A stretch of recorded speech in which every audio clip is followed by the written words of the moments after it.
hartanya itu habis karena ngobati ibunya. Terus datang ke saya, dia sumpek karena hartanya habis ngobati ibunya. Terus dia bilang, Gus saya ini sekarang sudah miskin karena ibu saya sakit dan harta saya habis untuk ngobati ibu saya. Terus tak guyon sama saya. Kon kepen pinter, kepen goblok, kepen pinter Gus. Ya, ingin pinter apa ingin goblok? Katanya ingin pinter. Kalau ingin pinter biasanya jangan gitu. Harta kamu itu masih di akhirat karena habis untuk ngobati ibu. Bayangkan kalau habis untuk maksiat itu habis betul. Terus dia mulai syukur. Alhamdulillah Gus, harta saya habis secara heroik karena untuk mengobati apa ibu. Sudah pinter dia. Akhirnya miskin sampai sekarang ya tetap pede saja karena masih punya tabungan di akhirat. Dan itu saya terinspirasi oleh ilmu juga. Jadi dulu Sayyidah Aisyah itu pernah nyimpan sepotong daging kambing, disimpan untuk dimakan beliau. Karena beliau mau iftar ya, mau buka atau apa. Singkat cerita, karena bawaan keluarga Nabi itu sakhok, ada orang minta dikasihkan. Suatu saat akhirnya kan habis. Terus Nabi tanya, yang daging tadi di mana? Habis. Terus Nabi cara menjelaskan itu indah sekali. Harta kamu itu baju yang kamu pakai nanti ya rusak. Yang kamu makan nanti ya ke WC. Wa tasaddaqta fa abqaita.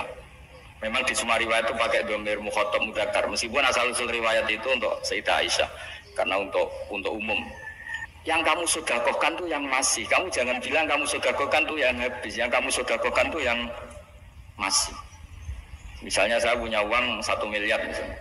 Terus pernah tak sedekahkan ke fakir miskin atau ke kiai atau ke pondok 100 juta. Itu yang mesti masih karena kadung di luar kekuasaan kita. Kadung lillahi ta'ala. Justru yang masih itu yang potensi nanti untuk hal-hal yang kurang positif. Semenjak itu orang sedekah itu begitu entengnya karena itu yang masih. Ya tapi tentu sarannya yang tepat ya. Saya sekarang sering kampanye sedekah tepat karena misalnya sering saya itu didatangi orang kaya. Sudah dapat gratisan gerutu itu geremeng. Nah ini kita sudah pakai buminya Allah itu gratis, pakai airnya ya gratis, pakai oksigen ya gratis. Kok masih gerutu itu sudah jadi hamba yang nggak bener itu. Dibayangkan kalau kita pakai oksigen bayar, pakai buminya bayar, pakai airnya bayar semua, kayaknya kita tidak mampu membayar ya. Dan kita sama Allah hanya disuruh ikrar, disuruh sujud. Pentingnya ilmu satu bahwa itu akan menjadikan satu perilaku. Misalnya begini ya, dulu itu kiai-kiai Jawa zaman dulu itu berpatokan karena dulu pemerintahan Hindia Belanda, seorang lagi masih pemerintahan Hindia Belanda. Itu dalil yang sering diutarakan itu sebaik-baiknya umara itu yang datang ke ulama, terus sejelek-jeleknya ulama itu yang datang ke umara. Tapi semenjak pemerintahan Indonesia dan kemudian ditandai beberapa tokoh kayak Gus Wahid putra Kiai Hasyim jadi Menteri Agama, ada Gus Wahid putra Kiai Wahab juga jadi Menteri Agama, ada Kiai Fathur Rahman keluarga Mbah Maimun, keluarga Sarang juga pernah jadi Menteri Agama. Kemudian bersamaan dengan itu dibangunlah satu pegangan ilmu. Pegangan ilmu ini penting karena ini yang mengilhami semua orang Islam, terutama ya utamanya ulamanya. Ada seorang ustadz, seorang guru ngaji yang karena melihat rata-rata penguasa itu zalim ya, datang ke Harun Ar-Rasyid. Ini perlu disemak, datang ke Khalifatullah atau Amirul Mukminin Harun Ar-Rasyid. Karena beliau seorang raja tentu terduga lah atau ya umumnya atau gimana lah istilahnya itu ya rata-rata ya agak seenaknya namanya raja, namanya penguasa. Ini dalam pikiran ustadz itu udah ada mesti dalam fakta. Kemudian si ustadz itu matur, ya Amirul Mukminin, inni nasihun lak famusyaddidun alaika fala tajidanna fi nafsika syai'an. Saya ini mau nasihati Anda, kemudian saya cara nasihati itu keras. Tolong jangan dimasukkan hati. Dia bilang famusyaddidun alaika. Saya nanti kalau nasihati itu keras sekali. Tolong dimaklumi karena ini penting karena Anda harus dinasihati secara keras. Tapi sebelum nasihat itu diutarakan kata Harun Ar-Rasyid, karena beliau Bani Abbas dan beliau orang alim termasuk muridnya Imam Malik. Kata Harun Ar-Rasyid, uskut, kamu diam Ustaz. Inna Allah Ta'ala arsala man huwa khairun minka ila man huwa syarrun minni. Wa ma'adhalika yakulu wa ta'ala faqula lahu qawlan layyina la'allahu yatadzakkaru aw yakhsha.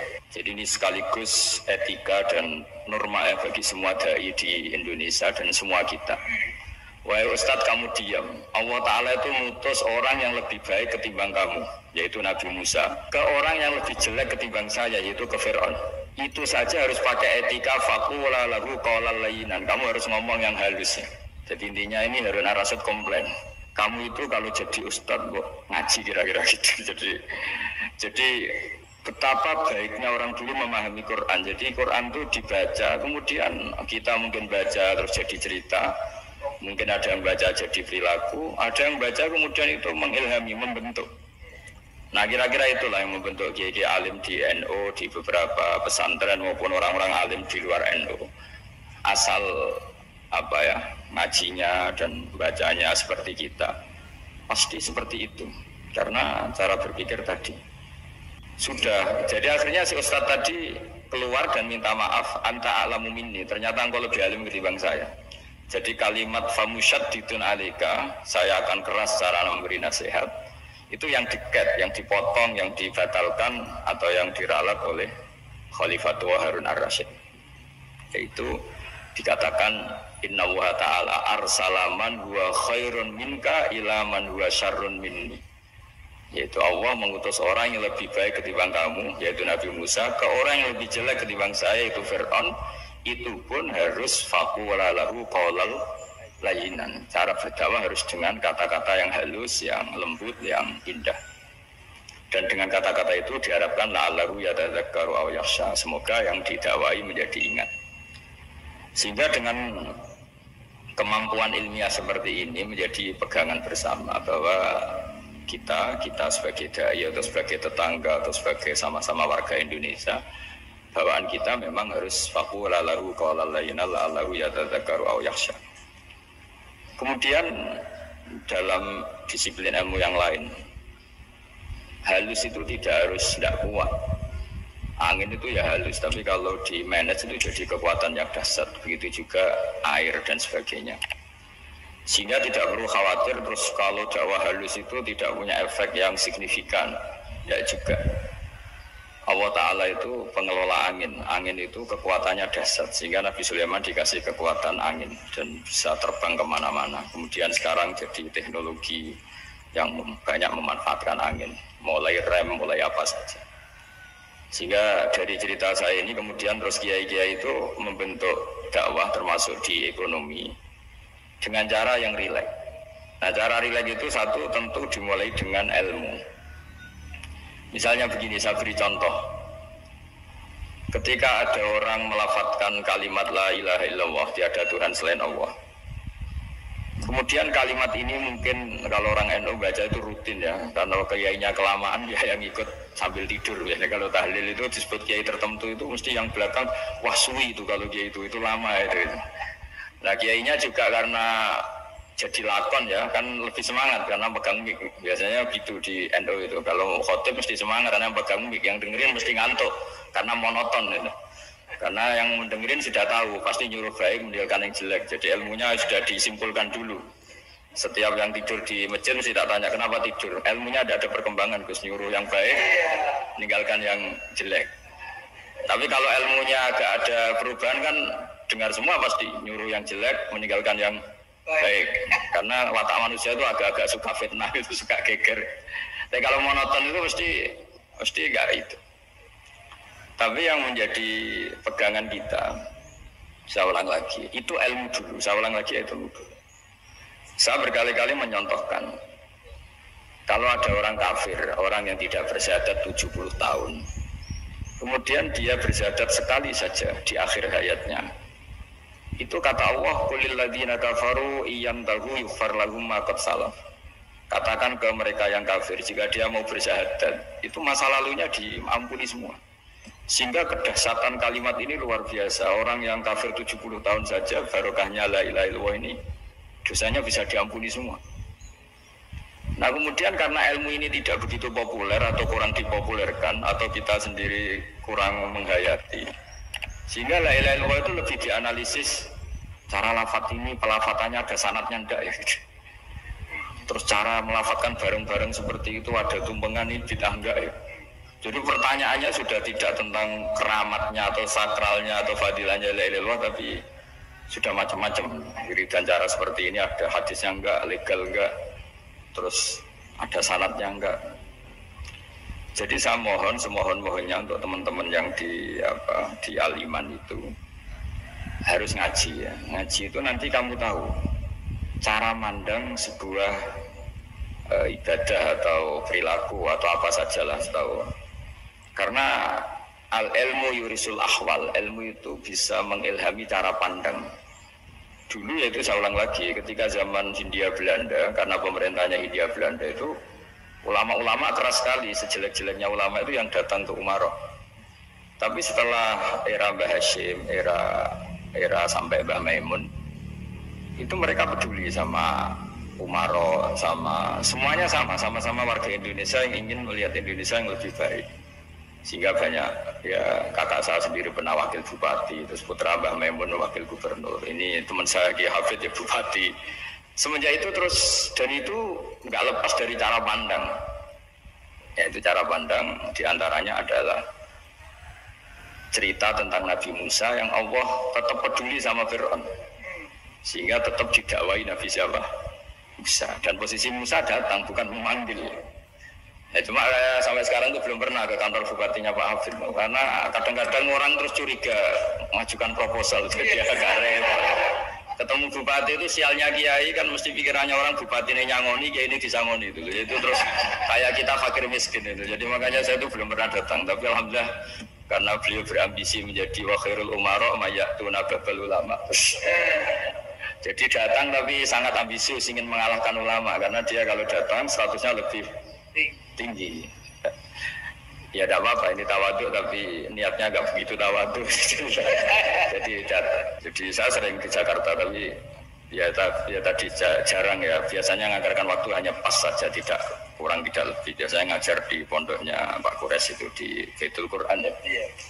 Hanya ngajar santri-santri itu. Nah, jadi pemahaman Quran dulu itu kata Imam Ghazali itu membaca Quran itu membaca, bukan bercerita. Kalau kamu membaca seperti ini, kunta qori'an, kamu pembaca. Pembaca itu yang mengambil pelajaran. Tapi kalau kamu hanya cerita, itu namanya kunta hakian. Sebenarnya Anda tidak membaca Quran, tukang cerita. Misalnya tadi, cerita Nabi Musa datang ke Fir'aun. Itu kalau kamu hanya cerita, wah dulu itu ada orang namanya Fir'aun, didakwai Nabi yang namanya Musa. Ya ini namanya tukang cerita. Kalau kamu pembaca tidak gitu. Betapa baiknya Allah, orang sengawur Fir'aun saja inginnya Allah masih ingin diselamatkan dengan mengutus Nabi Musa kekasihnya. Itu namanya kunta qori'an, kamu pembaca betul, bukan kunta hakian, kamu tukang cerita. Begitu juga seterusnya tentang Quran ayat-ayat seterusnya. Sehingga yang diharapkan dari pembacaan Quran itu memang kita sebagai ahli baca, ahli mu'tabir ya, ahli yang ngambil pelajaran, bukan tukang apa? Cerita. Sehingga dulu ketika Sayyidina Umar radhiyallahu anhu ketika membuka Baitul Maqdis atau Baitul Muqaddas dan diajak syukuran, pesta-pesta makan itu, beliau nggak mau. Ketika ditanya kenapa engkau nggak mau, alasannya itu langsung beliau baca Quran. Jadi saya punya sekian contoh, saya ulang lagi, saya punya sekian contoh. Orang-orang dulu dengan Quran itu menyatu, bukan sekedar dihafal tapi menyatu. Sehingga bawaannya itu sudah Qurani, sudah Qurani. Saya beri contoh pertama Rasulullah SAW, nanti Umar kedua.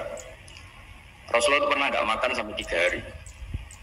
Terus ditanya oleh sahabat, lalu kekuatan engkau bisa hidup apa? Terus menghentikan al-aswadani, maksudnya itu tamar dan air, hanya makan kurma dan air.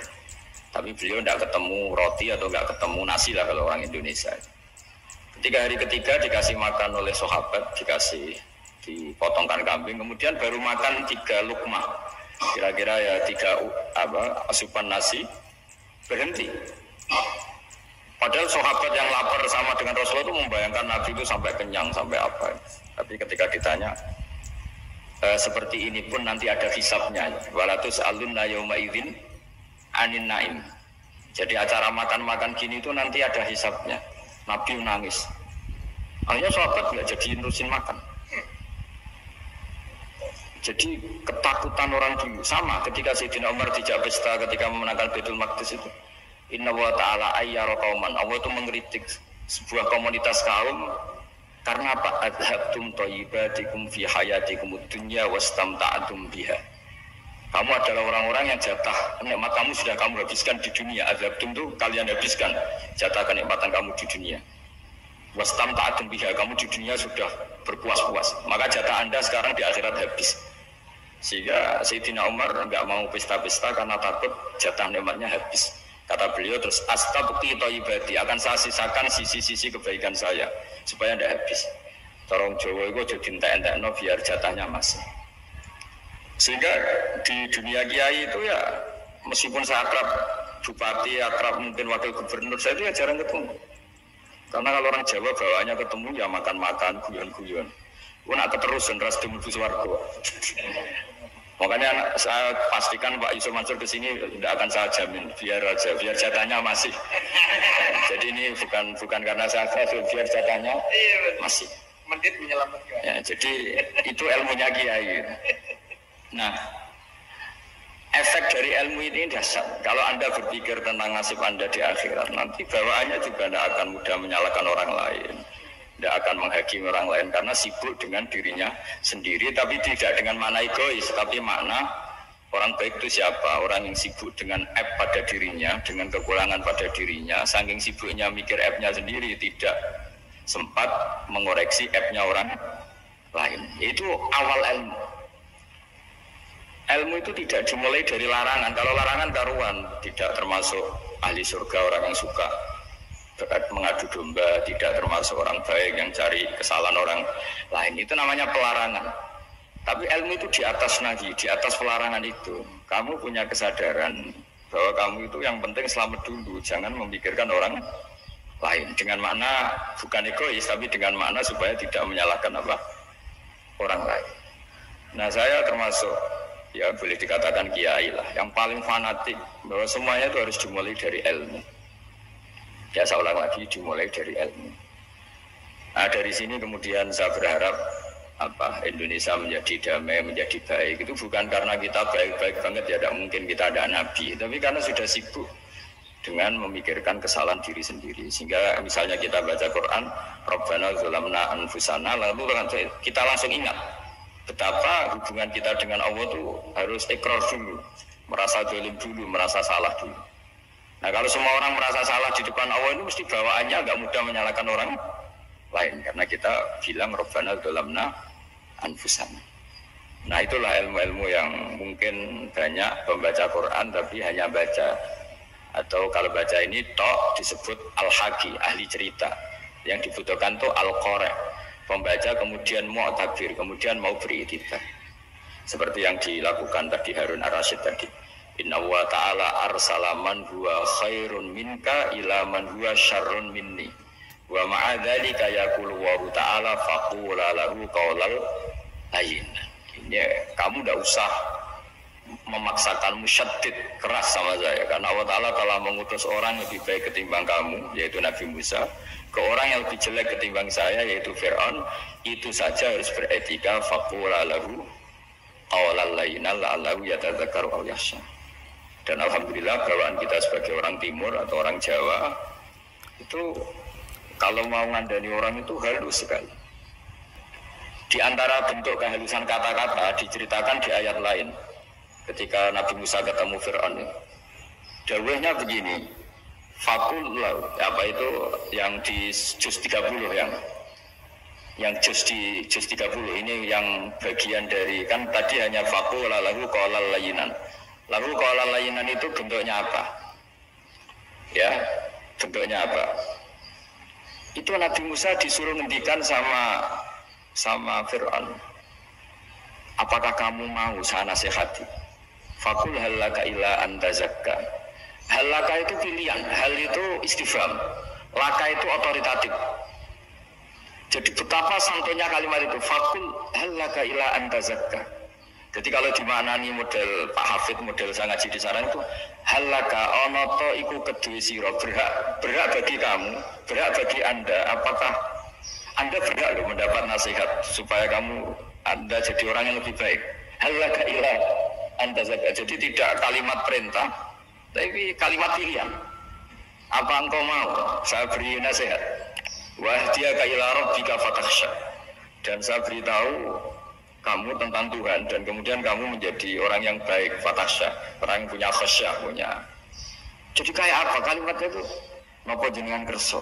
Itu kalau orang Jogja, orang-orang daerah-daerah yang pada ngugui tamu itu kan, ayo makan-makan. Itu kan kayak tamunya itu kelaparan. Masa Pak Yusuf Mansur kelaparan? Tidak mungkin kan.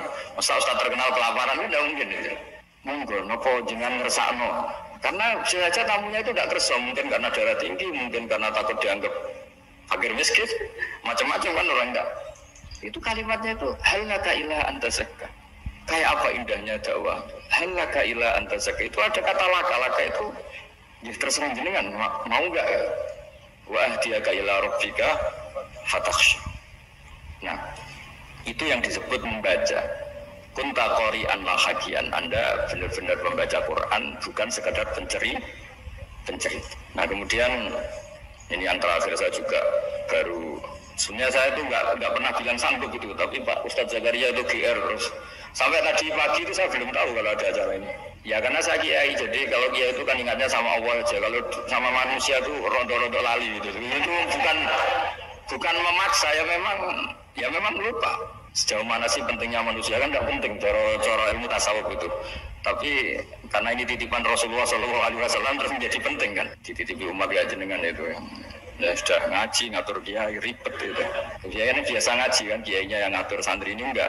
Pak Yai ngaji tanggal ini jam ini. Itu kan mengabaikan semua aktivitas kiai. Padahal jam ini mungkin saya punya jam, mungkin jalan-jalan atau ngaji atau mutolaah atau munajat. Gara-gara Pak Zakaria ini kan terus Mas Tamam ini yang provokasi. Harus ngaji di jam ini, tema ini. Saya itu kalau ngaji ditentukan tema itu, ini memang saya agak keras di bab ini. Itu kayak ibarat gini loh. Saya ini dokter, kemudian ada orang yang sakitnya itu jantung, terus bilang ke saya, Pak dokter sembuhkan kukul saya. Wong penyakit ekstrimnya itu jantung, wong bila disembuhkan apa? Kukul. Kan gak penting, sembuh tidak sembuh, kukul itu kan gak penting. Jerawat itu. Kiai itu tahu kesalahan paling fatal manusia itu akidah. Tapi kadang-kadang mintanya ilmu yang tidak akidah, yang nggak penting. Jadi kadang-kadang kiai itu ya digurui betul kalau di Indonesia.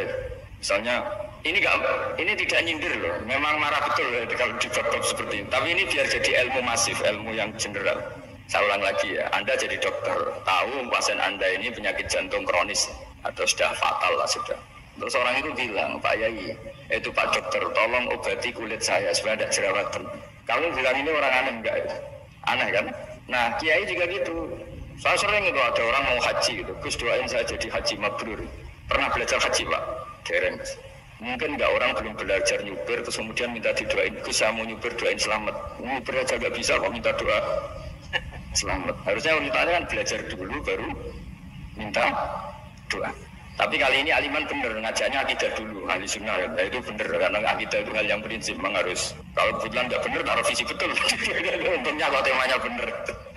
Jadi saya mohon ke seluruh orang-orang yang mau ngaji ke kiai itu, tema itu biar yang milih kiai, supaya tahu prioritas yang harus benahin. Jangan tema yang kita yang milih, jangan-jangan tema yang kita pilih itu tidak mendesak atau tidak penting. Ini bukan apa-apa, ini saking ingin baik saya ya, keinginan baik saya supaya dulu zaman sahabat ya gitu. Kalau ada pertanyaan salah sama Nabi dibenerin, cuma Nabi terlalu bijak, cara benerin tuh enak. Kalau saya karena tidak Nabi saja ya agak kasar kan, kalau tidak Nabi tidak wajib bener terus, yang wajib bener terus itu Nabi. Saya beri contoh ya. Nabi itu ngendikan tentang kiamat, kiamat itu dahsyat, mengerikan gini-gini. Kalau pikirannya orang kampung itu begini. Nabi ini aneh, cerita kiamat dahsyat tapi nggak ada tanggalnya, nggak ada tahunnya. Harusnya ada dong biar kita bisa persiapan.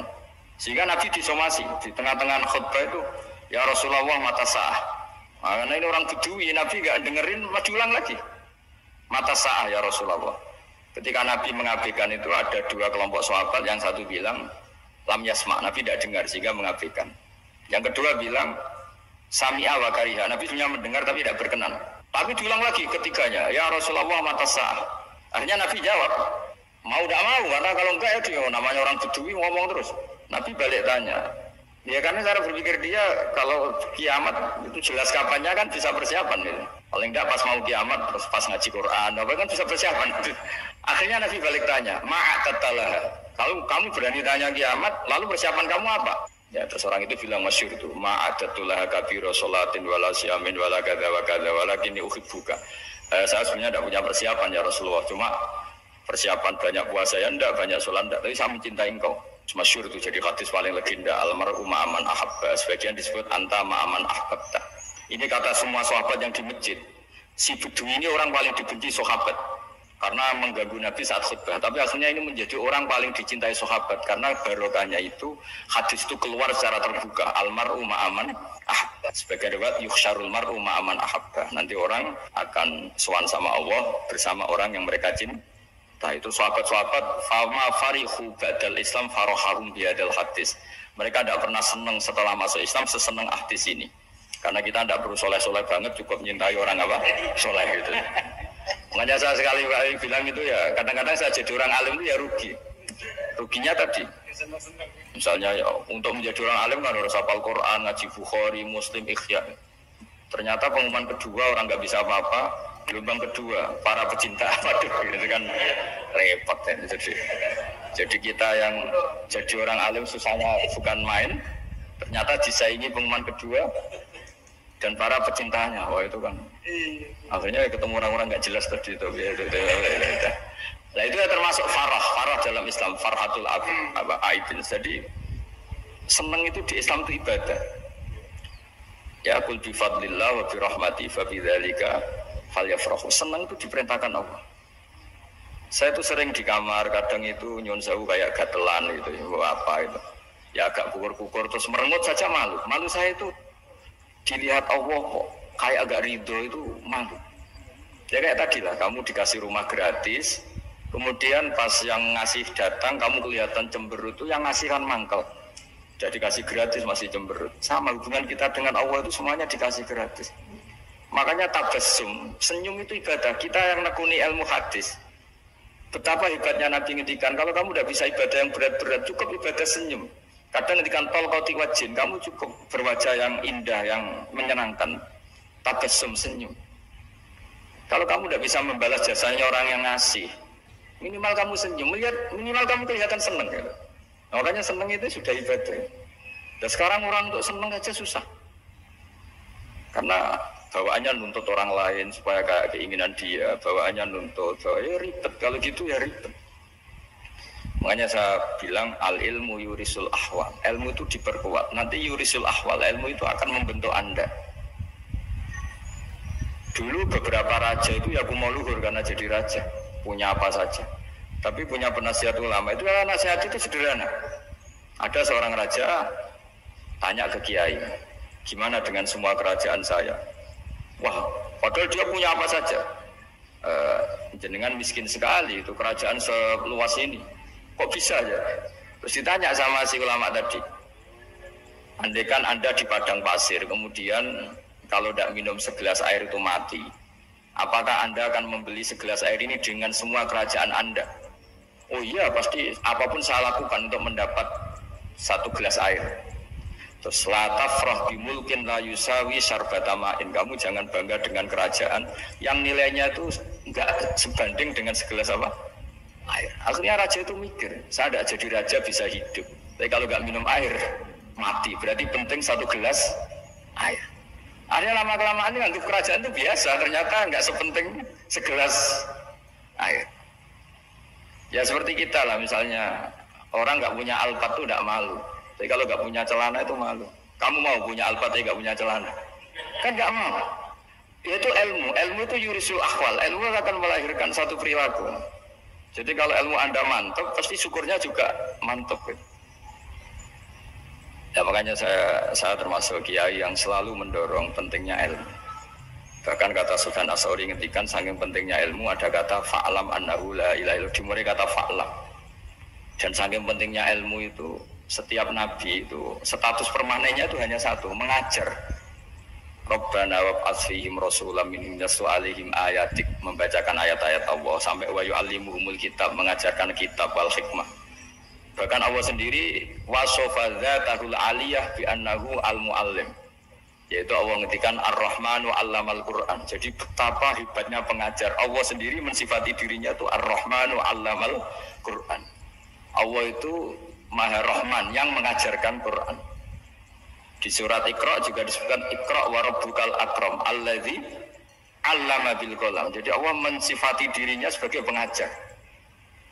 Kayak apa pentingnya mengajar? Karena al-ilmu yurisul ahwal. Ilmu ini melahirkan satu sikap. Pernah ada orang hartanya itu habis karena ngobati ibunya. Terus datang ke saya, dia sumpek karena hartanya habis ngobati ibunya. Terus dia bilang, Gus, saya ini sekarang sudah miskin karena ibu saya sakit dan harta saya habis untuk ngobati ibu saya. Ustaz guyon di sama saya. Kon kepen pinter apa kepen goblok? Kepen pinter Gus. Ingin pinter apa ingin goblok? Katanya ingin pinter. Kalau ingin pinter bahasanya jangan gitu. Harta kamu itu masih di akhirat karena habis untuk ngobati ibu. Bayangkan kalau habis untuk maksiat itu habis betul. Terus dia mulai syukur. Alhamdulillah Gus, harta saya habis secara heroik karena untuk mengobati apa ibu. Sudah pinter dia. Akhirnya miskin sampai sekarang ya tetap pede saja karena masih punya tabungan di akhirat. Dan itu saya terinspirasi oleh ilmu juga. Jadi dulu Sayyidah Aisyah itu pernah nyimpan sepotong daging kambing, disimpan untuk dimakan beliau. Karena beliau mau iftar ya, mau buka atau apa. Singkat cerita, karena bawaan keluarga Nabi itu sakhok, ada orang minta dikasihkan. Suatu saat, akhirnya kan habis. Terus Nabi tanya, yang daging tadi di mana? Habis. Terus Nabi cara menjelaskan itu indah sekali. Harta kamu itu baju yang kamu pakai, nanti ya rusak. Yang kamu makan, nanti ya ke WC. Wa tasaddaqta fa'abqaita.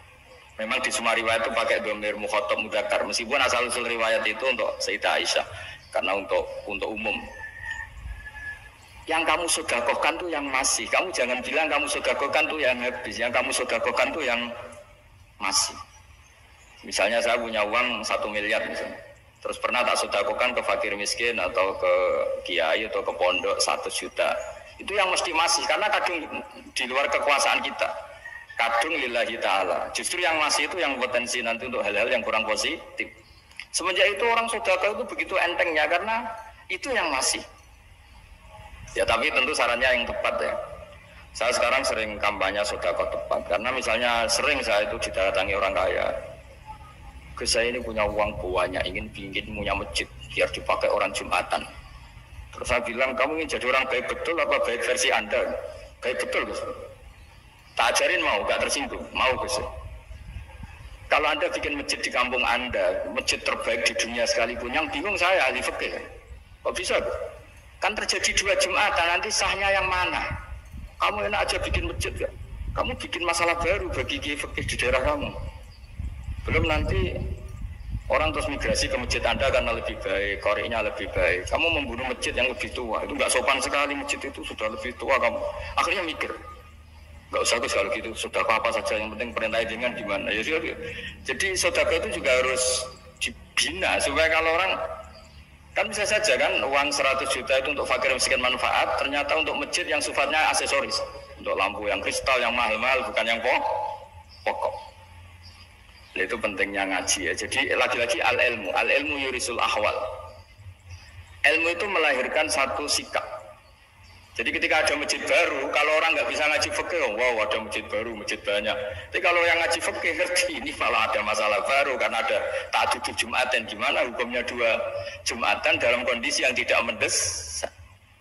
Makanya sekarang saya baru kampanye itu. Dulu itu kalau ada masjid banyak itu kan faktornya beda ormas, beda pemahaman atau agak jauh, masih hukum sosial.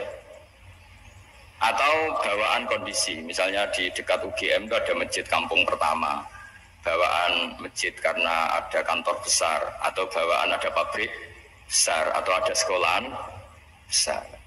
Tapi sekarang itu ada pertanyaan baru, ada masjid baru karena ada orang kaya ingin bikin masjid, itu gimana itu hukum? Nah, tapi kalau orang nggak nekuni fikih itu ya langsung wah bagus untuk bangun masjid. Bagus piye kene sing kangelan memfikihkan tadi. Nah itu ilmu. Jadi kalau yang tidak nekuni fikih itu ya tidak tersiksa. Tapi yang nekuni fikih itu pasti tersiksa karena seperti itu tadi. Ya jadi saya mohon di antara cara kita dakwah secara damai itu dimulai dari Rabbana Zolamna Anfusana. Itu dipakai Nabi di redaksinya diganti dengan makna supaya kita per individu matur Allah Apa ini zulam tu nafsi zulman kabiron kafiron. Nah bawaannya orang mengaku zalim, mengaku salah itu kan sudah tidak sempat mikir salahnya orang apa lain. Dan dari sini kemudian dia jadi orang yang tawadhu, yang ubudiyah, yang macam-macam. Sehingga Nabi ini bukan dianggap ya, pasti penjelas terbaik. Terus Allah meredaksikan wa ma tuqaddimu li anfusikum min khairin tajiduhu indahu. Apa saja kebaikan yang kamu sudah berikan untuk Allah sampai akhirat itu ya pasti kamu temukan di akhirat.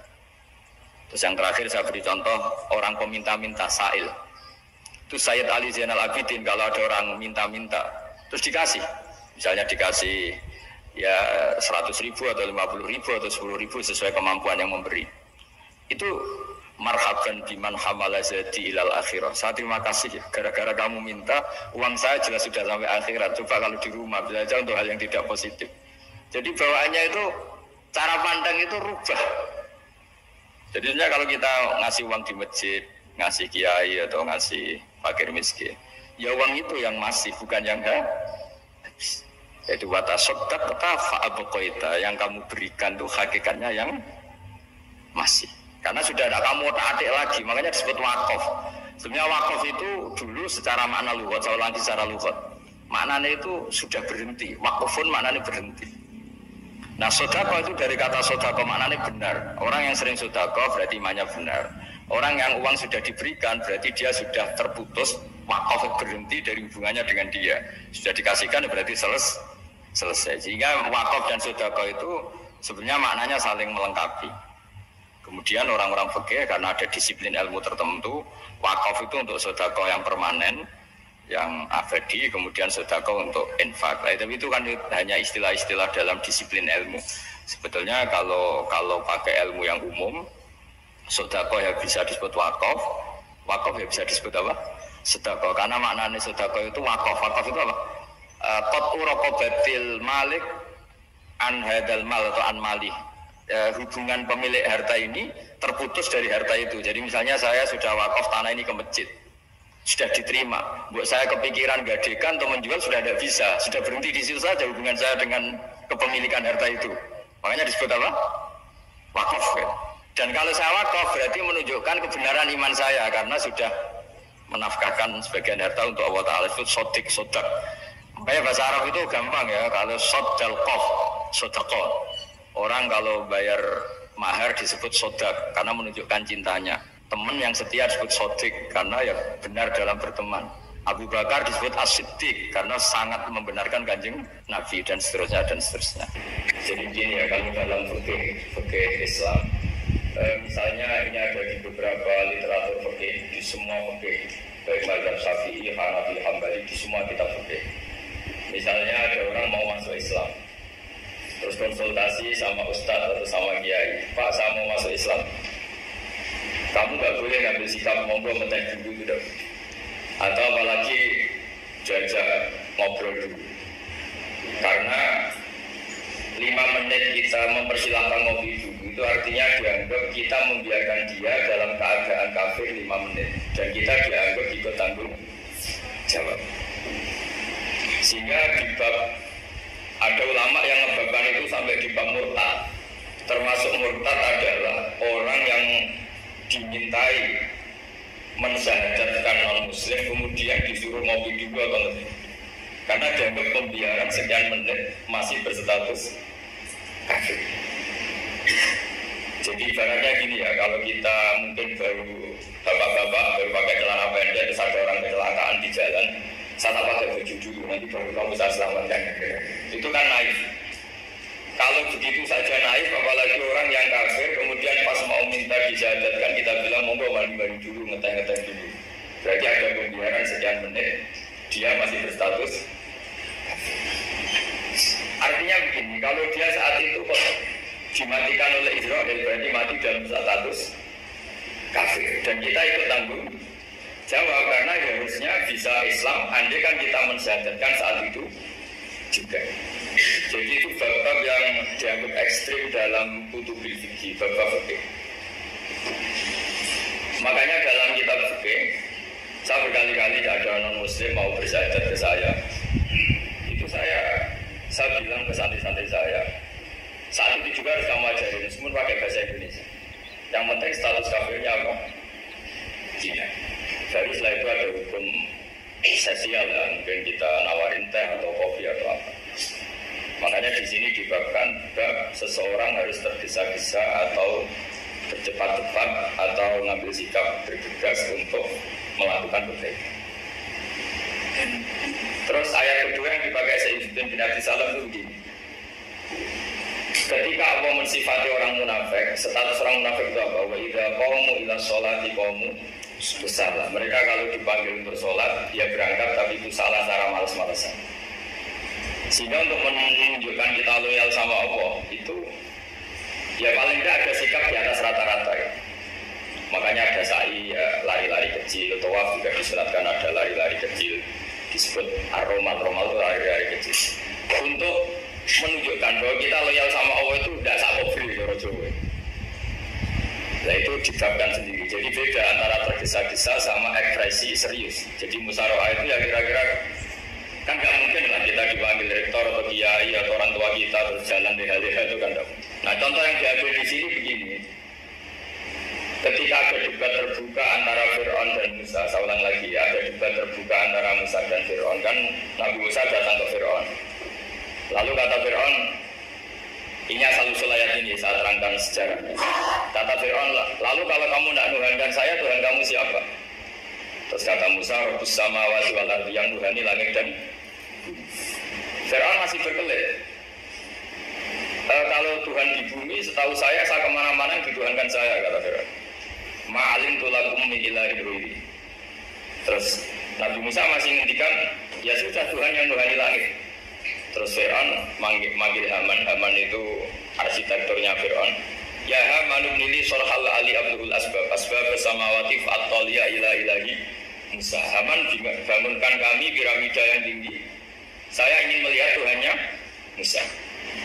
Musa akhirnya mikir, karena kalaupun Fir'aun bisa naik ke langit tetap tidak bisa melihat Tuhan. Kita tahu Tuhan nggak bisa dilihat. Kita yang mungkin aja udah lihat, apalagi Fir'aun rivalnya. Akhirnya Musa ganti argumentasi, yaitu argumentasinya Musa, Rabbukum wa Rabbu abaikumul awal. Ini perlu diingat dan perlu saya sampaikan. Yang nuhani kamu dan yang menuhani leluhur kamu. Itu sangat memukul Fir'aun. Karena logikanya kalau Fir'aun itu Tuhan, berarti babanya dulu tanpa Tuhan. Ini ada Tuhan terlambat. Jadi kalau Fir'aun Tuhan, berarti babnya tanpa Tuhan, karena zaman era mbahnya belum ada Tuhan. Karena perdebatan itu banyak pembawa Fir'aun yang mukmin. Wah ini Fir'aun nggak benar ini. Kalau dia Tuhan berarti babanya tanpa Tuhan. Karena kalau iman itu akan diadili, akan dieksekusi, maka orang ini berstatus rojulum mu'minum min ali fir'auna yaktumu imanah. Maka di Quran diterangkan wa qala rojulum mu'minum min ali fir'auna yaktumu imanah. Ada seseorang yang iman tapi menyembunyikan iman. Lah orang ini selalu ikut rapat di rapat-rapat penting Fir'aun, termasuk rapat ketika Fir'aun dan para tentaranya memutuskan membunuh Musa. Karena dia ikut rapat dan eksekutornya besok disuruh nangkap Musa, orang ini malam itu juga nemuin Musa terus bilang innal mal ayataburu nabikal yakdulu kamu Musa. Rapat tadi malam memutuskan kamu besok dibunuh, maka kamu harus bergegas meninggalkan Mesir. Nah, dari kesimpulan itu, dari cerita itu kemudian diambil secara hukum fikih bahwa untuk menyelamatkan darah harus harus bergegas. Andai kan Musa itu kok sak sempate, maka keburu.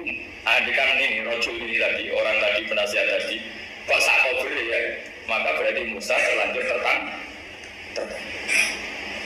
Jadi itu pentingnya ulama ya. Jadi cerita yang linear, cerita yang seakan-akan cerita di tangan ulama tetap menjadi al-ahkam al-fiqhiyah, menjadi ketentuan-ketentuan apa?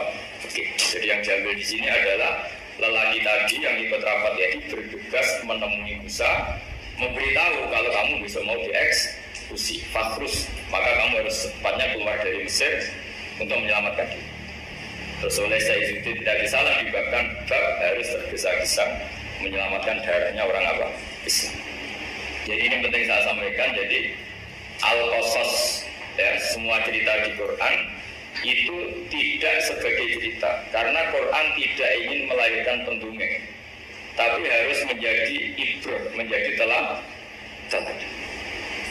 Jadi makanya terus di kitab-kitab ulumul Quran diterangkan al-qasas, ya, beberapa cerita di Quran adalah semuanya menjadi ketentuan fikih. Saya ulang lagi ya, semua cerita yang ada di Quran itu menjadi ketentuan fikih, meskipun alurnya apa? Cerita.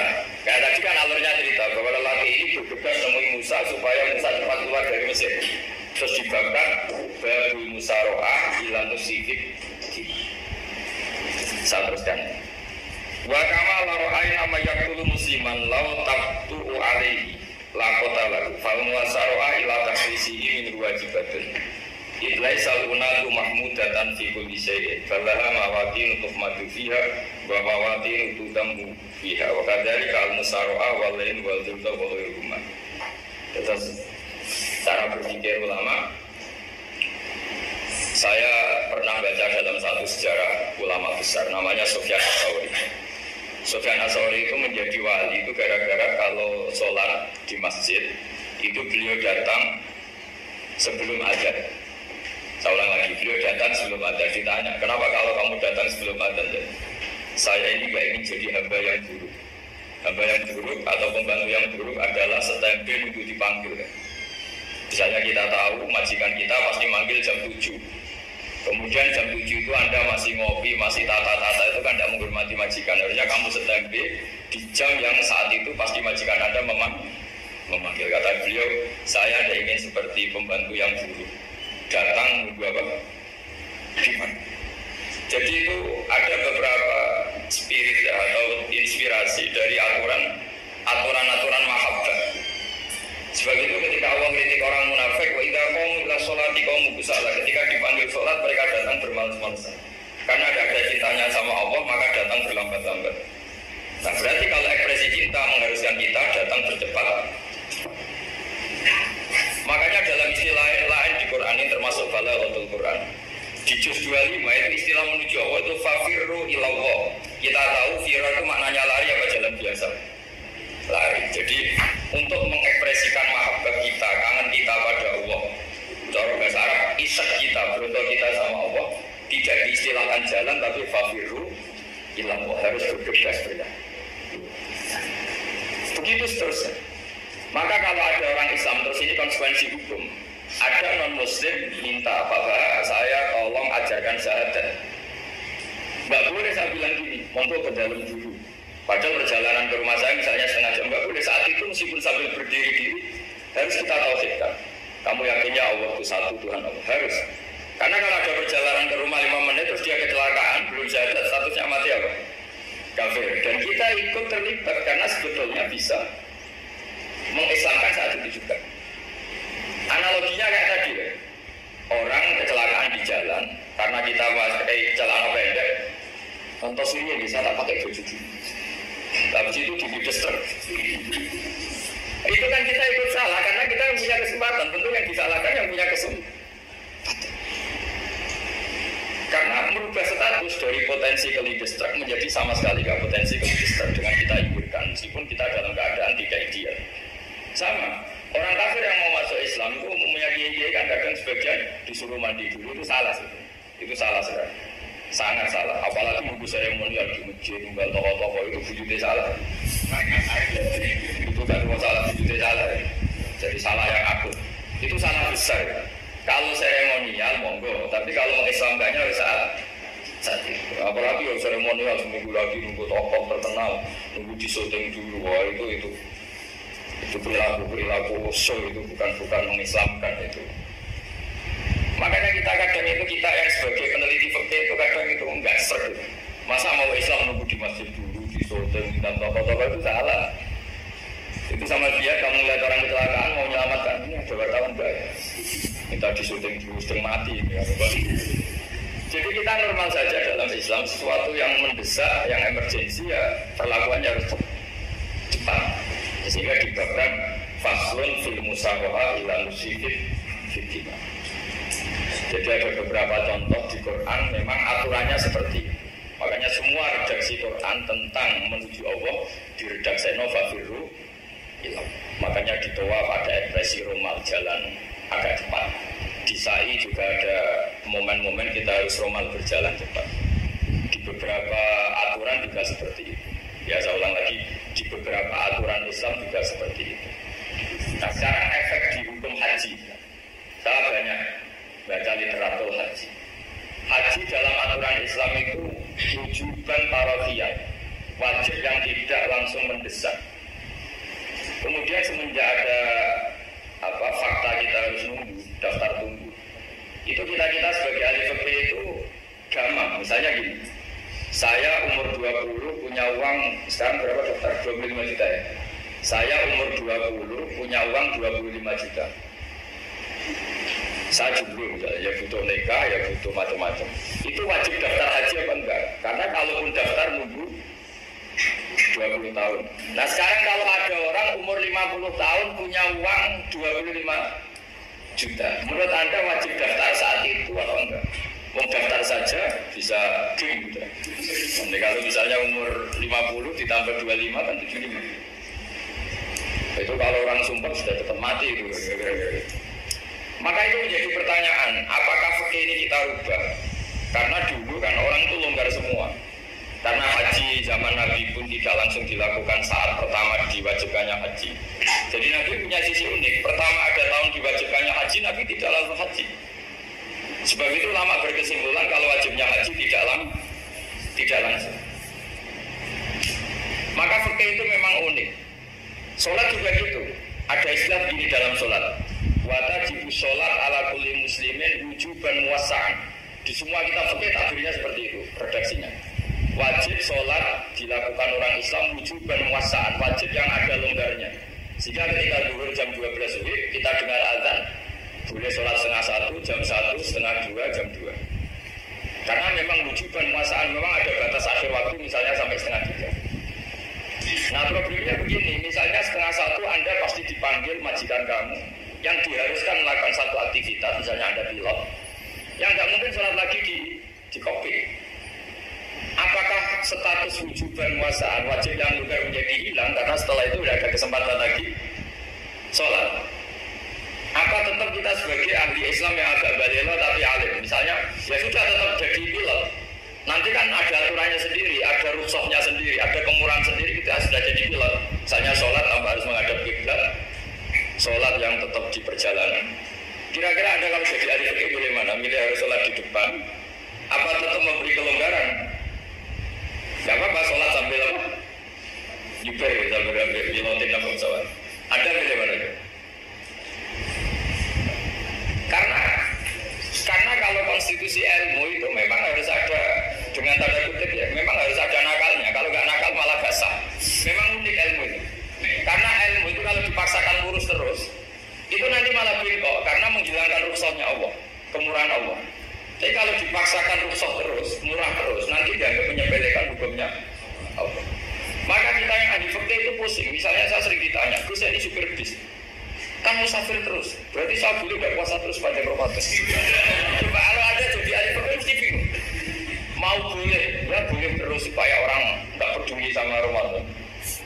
Mau mengatakan wajib puasa, kayak nggak peduli dengan kemurahan Allah yang membolehkan musafir tidak puasa. Coba Anda jangan jadi ekstremis misalnya bantah kok protes ini kan. Jadi memang mengkaji ilmu itu. Ya makanya dengan tanda kutip itu harus ada nakal. Tapi nakal yang baik bukan nakal. Nakal itu kalau bahasa Jawa itu kan tidak harus dosa. Seperti anak kecil, menek-menek itu, tuh bocah kok nakal. Padahal anak kecil menek itu haram dah. Enggak kan? Malah orang tuanya yang bentak itu yang haram. Yang nakal betul ya ibunya yang bentak cerewet itu karena ibunya orang yang sudah mukallaf, sudah tua, salah langkah itu benar. Kalau anaknya anak-anak jadi ya sebenarnya bahasanya tidak nakal, lucu. Oh jenis pinter coba bisa munggah meja, harusnya diapresiasi. Tapi rata-rata itu semua akal mencampur kilas. Malah boy malah mencampur tabungan. Bapaknya malah tukang nguras tabungan. Sebetulnya senakal-nakalnya anak itu nakal orang tuanya itu pasti. Karena ini sudah kena kitab, sementara anak-anak belum kena. Saya pernah punya tamu, tamu karena di tradisi Kiai itu sering punya tamu. Bapak ibunya tuh kultus sama Kiai, bentar anaknya disuruh salim sama saya. Anak kecil kan nggak mau jalan-jalan terus, marah. Marah orang banyak tak marah. Yang dosa itu kamu bentar anaknya. Kalau anak kecil itu kena diskon rufi al-qalamu ansalasin. Di antara aturan Islam apa? Tidak ada keharusan bagi 3 orang. 1 anak kecil sampai balik, 2 orang tidur sampai bangun, 3 orang gila. Artinya anak kamu itu tidak pernah ditop untuk sopan sama saya. Kamu yang pernah ditop harus sopan sama anak-anak. Nah, ini ada Jawa itu kadang keliru. Jadi orang tua itu marah-marah memaksakan anaknya sopan. Padahal Allah memberi diskon anak kecil itu belum wajib sopan. Gak apa-apa ada tamu naik-naik itu. Asal masih anak kecil. Makanya Rasulullah ketika beliau sholat sujud itu Hasan Husain itu naik. Cara Jawa Nabi itu 3 tumpahan. Semua riwayat mengatakan Nabi itu diam saja tidak berani ngangkat. Sampai sahabat itu ada yang ngomong, ini Nabi sujud lama sekali ada apa? Jadi kita punya riwayat itu ya baru kayak sahabat yang agak nakal. Semuanya itu sujud, tapi ya bareng di atas rata-rata ada sahabat yang berantem ngomong. Siapa begitu sudah kolas. Barokahnya itu ditemukan riwayat. Oh, ono putune. Karena Hasan itu naik di atas punggungnya apa? Nabi itu kan tidak ada yang ngomong, riwayat ini tidak ditemukan. Barokahnya ada yang ngomong itu mungkin kalau sekarang mungkin semua wajib ngomong karena orang sekarang jarang yang khusyuk. Kalau dulu hanya 1 yang di belakang. Setelah itu Nabi memberi penjelasan, saya tadi sebetulnya harus mengakhiri sujud saya sesuai aturan umum, tapi ada cucu saya tak biarkan sampai dia puas naik punggung saya sehingga dia turun baru sana. Filosofinya apa begini? Anak kecil 1 udah kena ditop, 2 jangan sampai sholat itu jadi problem. Kalau Nabi minta Hasan membentak, putu mau bayar sholat atau diganggu, maka sholat menjadi trauma. Gara-gara sholat berasa bentak saya. Lama-lama anak ini trauma dengan sholat karena dianggap problem. Makanya saya termasuk yang nggak berpendapat anak kecil nggak boleh di masjid. Sering kan anak kecil di masjid, wajah khutbah ramai. Saya termasuk setuju tetap boleh. Kalau dibentak di masjid, maka dia trauma dengan masjid. Bangsa ke masjid dibentak. Lagi pula kadang-kadang orang tuh gaya-gayaan kok. Wah, orang khutbah ramai. Padahal kalau nggak dirameni anak-anak malah dia tidur. Bisa menjamin kalau perilaku kita lebih baik gitu. Mendingan kan anak-anak main di masjid dibanding di karaoke kan. Jadi kan, ya ini maksudnya saya, ini fikih ya. Fikih itu wilayahnya, makanya jadi ahli fikih itu susah-susah gampang. Jadi kan jangan hanya berpikir protes dengan ketentuan fikih, mengkaji yang sebanyak-banyaknya. Itu tadi, misalnya Anda seorang supir permanen, supir bis bersama, kalau truk kan bisa lihat-lihat, kalau bis kan apa ada deadline-nya ya waktu seperti bis jurusan Surabaya Semarang, saya kan sering naik bis jurusan Surabaya Semarang. Kadang-kadang supirnya melihat saya tanya, bisa ini situ, saya ini Ramadan itu gimana ini? Ya saya sudah ngerti setengah nakal, mungkin senengnya dijawab rasa poso ya saya takut. Tapi masalahnya secara fikih kalau kamu mengatakan kamu harus puasa terus, kamu melanggar konstitusi ilmu. Memang musafir punya diskon, boleh. Tidak puasa. Pertanyaannya, bayarnya kapan? Mau Sawal ya nyupir lagi, Bungkok ya nyupir lagi, nanti sampai Ramadan ya. Nah terus, ya pas kamu cuti, biasanya cutinya pas sakit, boleh diskon lagi karena sakit. Coba. Nah, anda kan ada jadi ahli fikih milik zaman.